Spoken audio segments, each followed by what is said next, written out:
Hello. So now we're going to do another lecture about financing terrorism. And as you saw with this section that this YouTube video will go into, I've already put several links on money laundering schemes and how money laundering works. We'll talk a little bit more about that in this lecture. And then we're also going to talk about Hezbollah and its main function as a major terrorist group as well as a money laundering organization.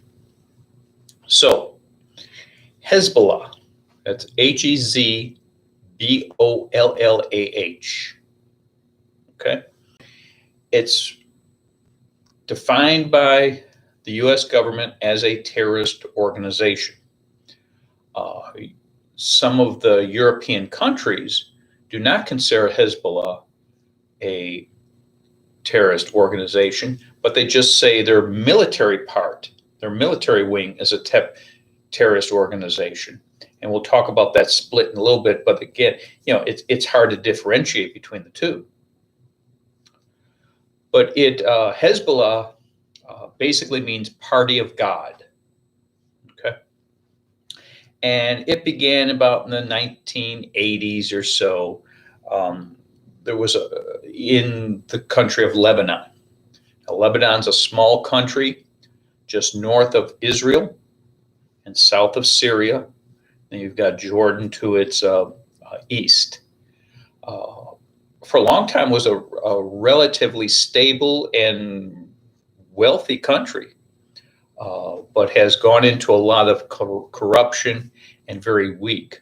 And as we've talked about before in our terrorist courses, is that once you have a weak government, that's where the terrorists and that's where the criminals will come in to settle and start their own militias, start their own armies, and start manufacturing whatever they normally do. And this has happened in Lebanon.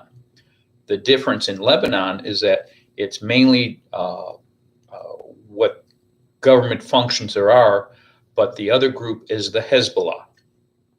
In other countries, you may have several groups trying to fight for power, but Hezbollah has cemented that power within Lebanon, and to the point to where it even has some elected officials in the Lebanon parliament. So, in the 1980s, Lebanon went into a civil war, basically between Christians and Muslims, and it ended up in basically a draw. But in that time,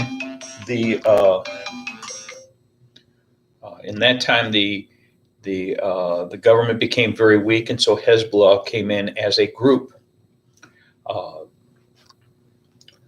One of the things that the United States did back in the 80s is we sent a peacekeeping force in there.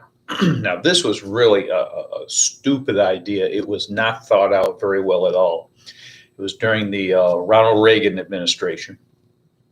And so the idea was that we're going to send U.S. troops. So we had Marines, we had Army, we had sailors over there. And they set up a barracks in Beirut, which is the capital of Lebanon. And their idea is that they were going to go out and make sure that the two sides weren't fighting. Okay. Nobody really thought this one through. The barracks, the area that the U.S.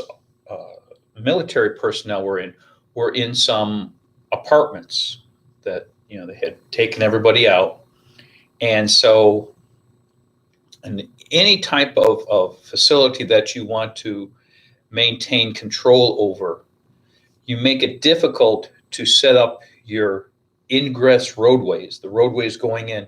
You make it difficult just to get a clear shot. Well, they didn't think that one through, unfortunately. It's sad, it really is. Basically, they had a straight road from the main highway all the way to the barracks, about of a quarter of a mile, I believe.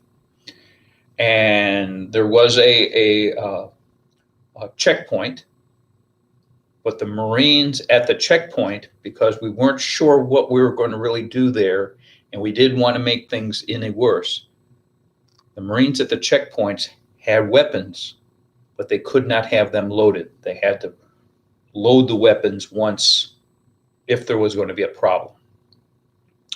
Well, Hezbollah figured that one out.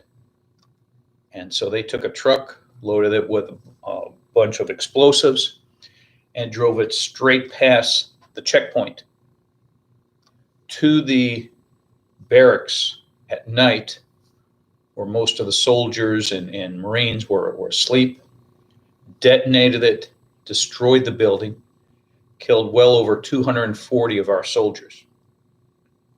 About 3 weeks later, the United States decided we don't want to be here anymore, and we left. We accomplished nothing but allowed our military to be attacked that way. Normally, you would set up, you'd have concrete barriers to where if someone's driving up, there's a barrier there, they have to slow down and turn and go that way, and then you turn and go this way, kind of a snake kind of thing. But this thing, they had nothing, just a straight road. So the truck goes barreling by the checkpoint. It was sad. But Hezbollah orchestrated that attack. They put together that attack because they didn't want Western influences coming in and doing anything with the Civil War. Okay, so it has a violent history to it. Now, it has not made a lot of violent attacks on U.S. recently, aside from the fact that it did send some of its military personnel over into Iraq when we were in Iraq, and they engaged some of the U.S. officers, U.S. military personnel. But that was the worst attack on a U.S. military, and just something that could have been prevented. It's hard for me to talk about it because it's disgusting. There was no planning there. But you can see the opportunistic nature of Hezbollah. When we start talking about what it does now and how it finances itself, we can see what this group is doing. Okay.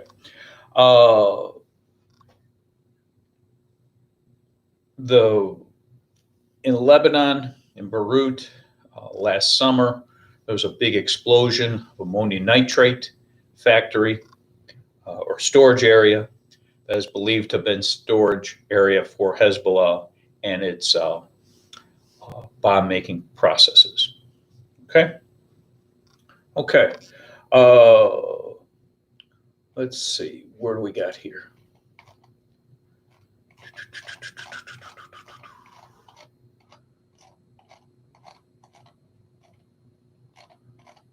We got all that. Okay. All right. So one of the main ways that Hezbollah finances itself is through money laundering. And money laundering is actually taking money, and we'll use this candy. Let's say this candy is illegally gained. And we want to turn this illegal candy into, let me see, where are we? There we are. A Hershey Kiss, which is legal. Because if someone sees you with one of these candies, they go, "Ooh, you obtained that illegally. You must be a criminal." They see you with one of these, They go, oh, it's a Hershey Kiss. How nice. When criminals do their dirty deeds, they make money selling drugs, selling guns, etc. But if you have a whole big stack of money and you take it to the bank, they're going to start wondering, where did this money come from? In fact, if you make a deposit in cash of more than $10,000, the bank has to fill out government forms and ask certain questions as to where this money came from. So, of course, the bad guys know that, so they never deposit more than $10,000 in their account at one time. They'll do several ones. They'll have several accounts through several banks. Okay? All right. So the bad guys, when they commit their crimes, they, of course, want to make money because it's greed that drives the criminal. What you want to do is disguise where your money came from. Okay? So let me get my wallet out here. Bring this down just a little bit. There we go.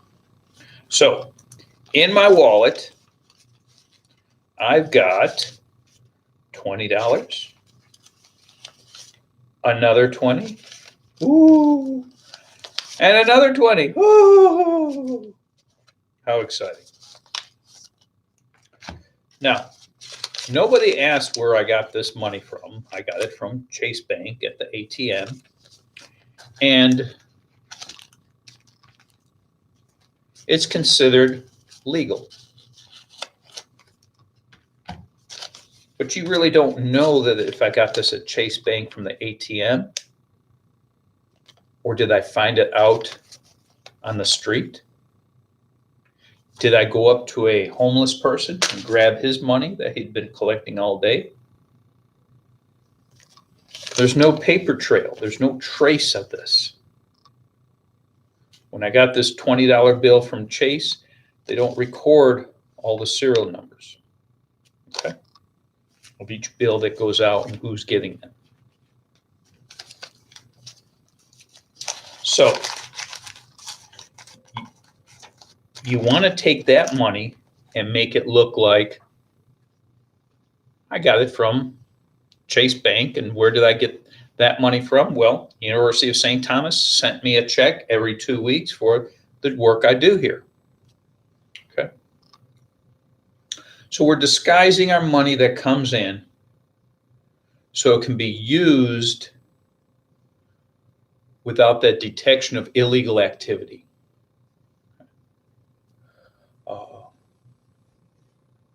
We're basically transforming our money from bad money or dirty money to clean money.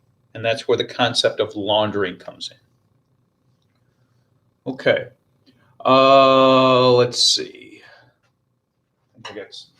Here we got some more stuff. Okay. So the bad guys are trying to hide their illegal source of the money. Now, again, you're asking, where's Hezbollah come into this? We'll get into that. But money laundering is a big function of Hezbollah. Okay. One of the things you do, and you'll see in those other YouTube videos, is that you transfer your money to a bunch of different places. So it's harder to trace. Again, money doesn't have a track. So what I did from home, I brought, let's see if we can get this here, a bunch of candy. Well, actually, it's not a bunch. I probably could get that eaten in a couple of days. So these mint patties, which I don't like really good. They're not nearly as good as York peppermint patties. These are kind of cheap ones. As we said earlier, is the bad money, the money illegally obtained. The Hershey Kisses, yay, is the good money. We mix all that in together. See, I already ate one of those. We mix all that in together, and then it looks like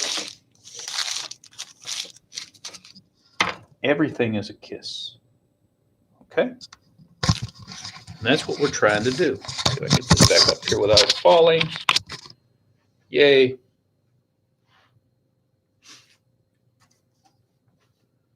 So then,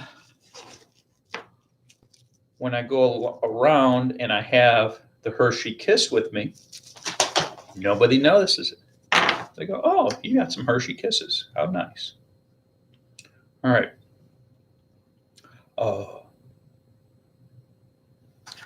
A long time ago, with the U.S. currency, U.S. money, you could have dollar bills, $20 bills, $100 bills. But they went to higher denominations. You could actually get a $500 bill, a $1,000 bill, even a $10,000 bill. Well, the bad guys like that because if you have some $10,000 bills, you don't need to carry as much. Today, in the United States, you cannot get a bill more than a $100 bill. If you go to the bank and ask for a $500 bill, they'll say they don't have them. They cannot give those out. Neither $1,000. So what that has done is, let's say I'm the bad guy and I've got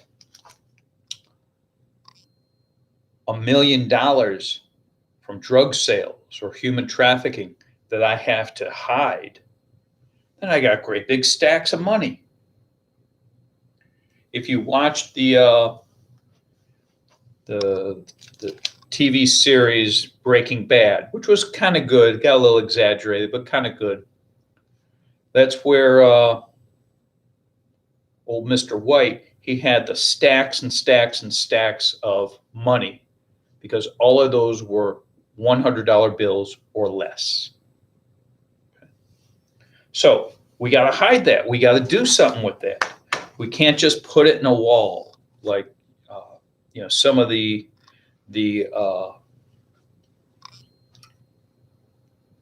movies or TV shows illustrate, but they do have that.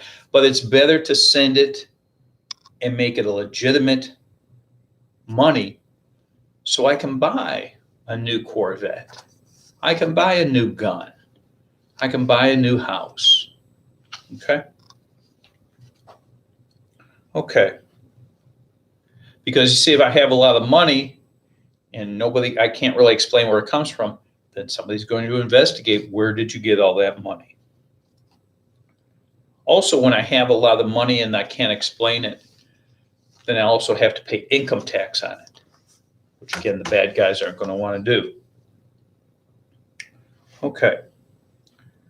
So we're going to try to launder this money.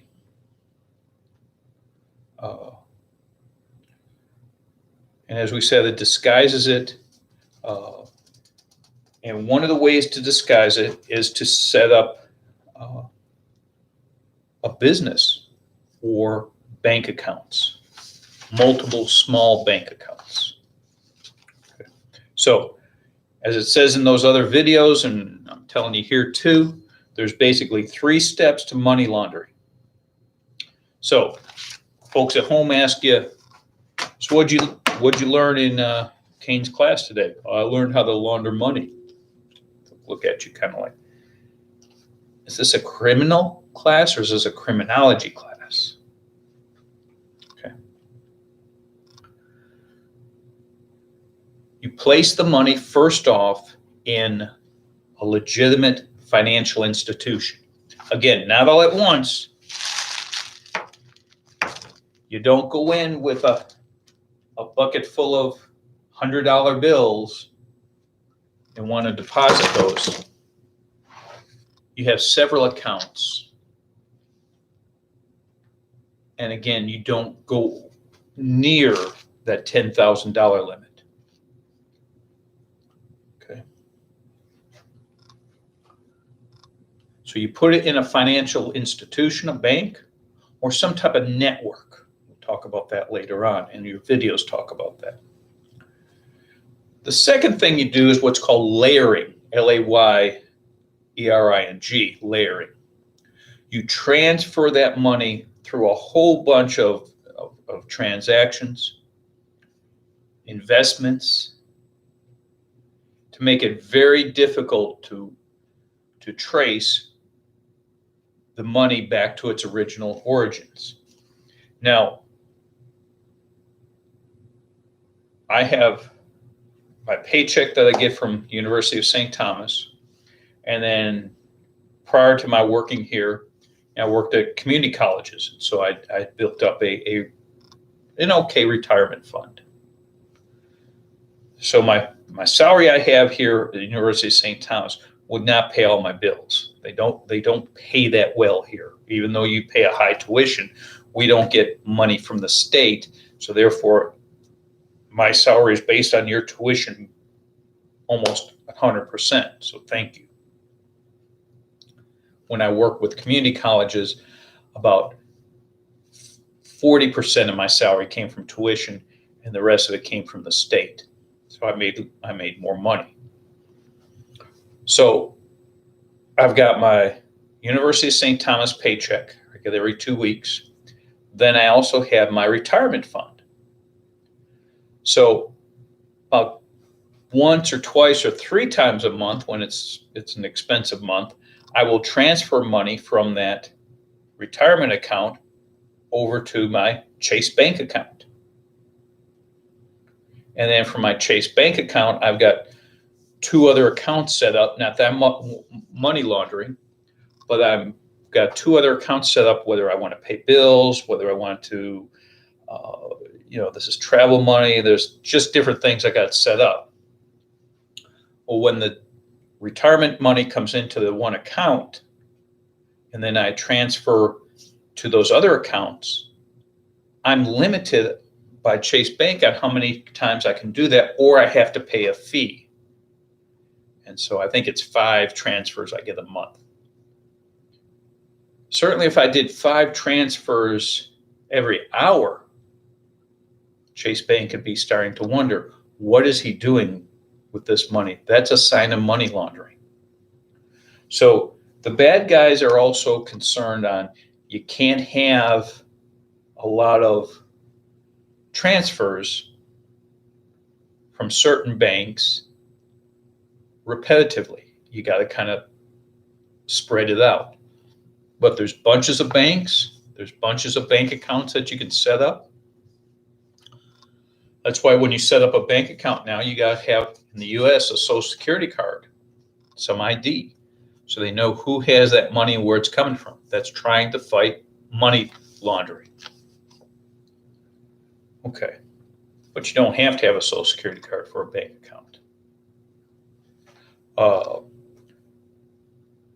So we have the layering. We're going to transfer this money around, so it's hard to find, hard to follow, both within their country and definitely internationally. Then the last one is the final integration. The final integration.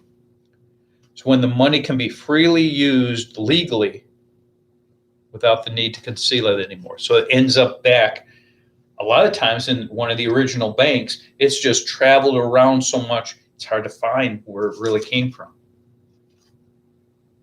Okay. We've got some examples here. One of the methods is what we'll call washing money. And you send this money through a business, through a cash-heavy business. Car washes, restaurants, strip clubs. So you show you own these places.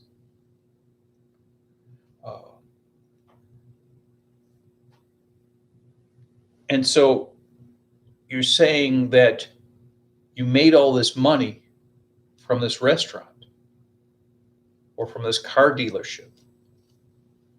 Okay. The guy that kind of started this whole idea of money laundering, it was Al Capone with the mafia back in the 1930s. And he actually set up a bunch bought a bunch of laundromats, and that's where he said all his money came from. Thus the term money laundering. Okay. So under this scheme, the criminal organization owns legitimate business. The money that is brought in illegally is gradually brought into the business through the restaurant, or through the business, the business, and it's deposited in the bank. Thinking a restaurant, thinking where I'm going to go eat tonight. So this business will actually record a lot higher profit or money intake than it really is.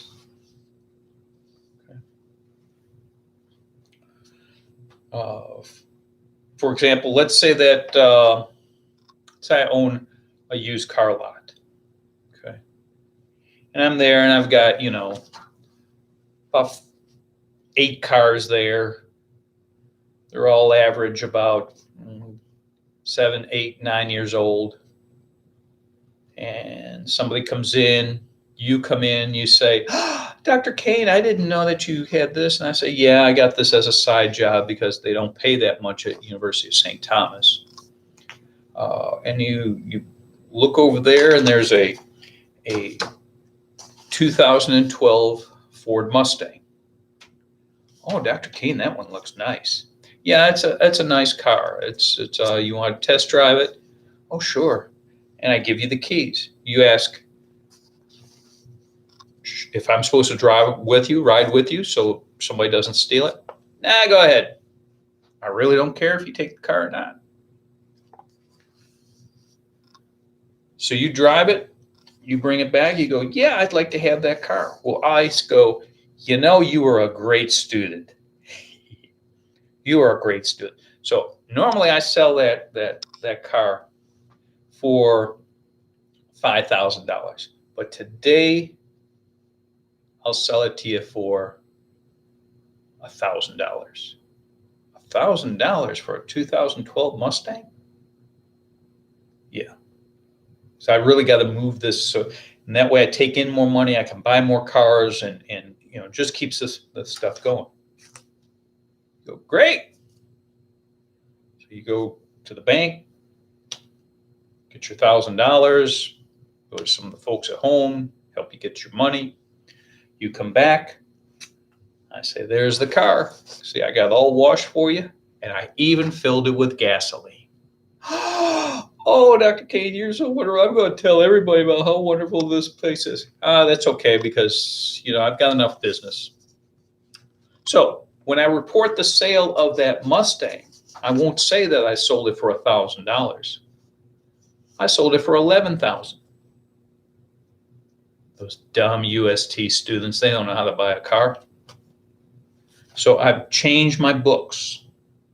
Now, yes, on income I'm paying, I have to pay that in taxes, but I also show other expenses. Somebody stole my 2017 Dodge Challenger. There was $40,000. Came in one morning, it was gone. I called the police, they never showed up. So I say. So I will falsely report that I took in more money than I really did.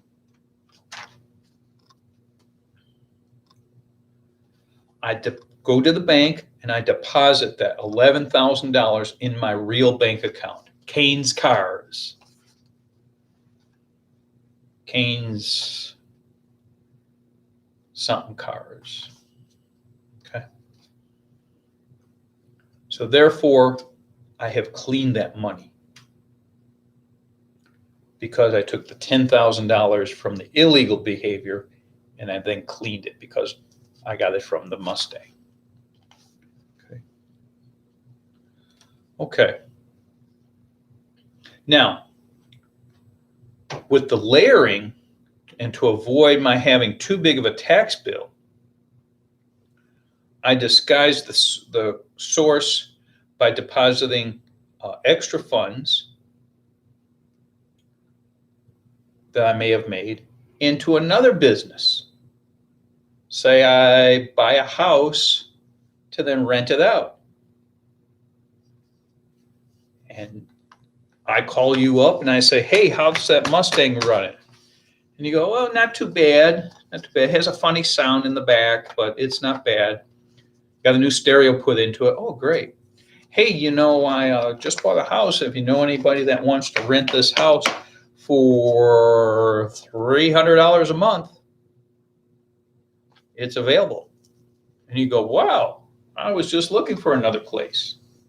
Because now that it's going to be closer to UST, I can, get there closer. So for $300 a month, I'm renting you a house I may have paid $300,000 for. Well, there's no way I'm going to rent it for that much. But again, I take that money that I washed through my car business, bought the real estate, and then I'm making money off of that. And I'm showing that I'm gaining money off of that. But I'm again saying, well, I'm charging this person $3,000 a month for the rent. So I've got an occupant there. Okay. Okay.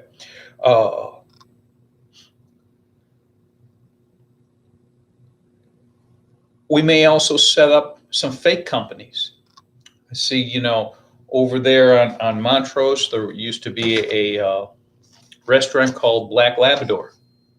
So I say now I have Kane's Printing Company there, and I use that address.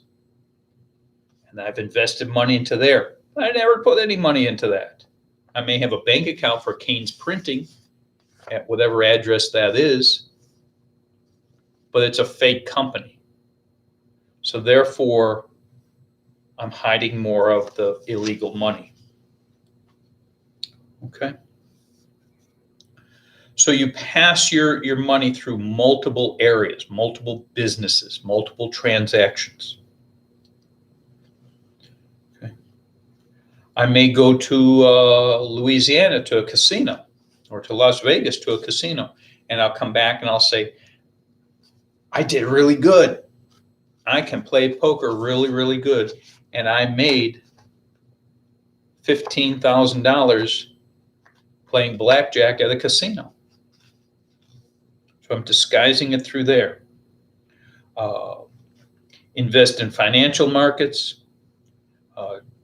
And then ultimately, I transfer that money to offshore accounts, which are not taxed.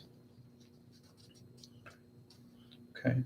Then the final step is as I said, is the reintegration. The money's placed back into my own investments, and I'll buy something really nice. Down Montrose, they just opened up those big high-rise condominiums. I think that'd be fun to live in one of those. I'd like to be up high, look out, but I haven't gone down there to see how much it is because I probably can't afford it. But that'd be neat. So I can take all that money I've made from the illegal enterprise and buy something nice, and I pay cash.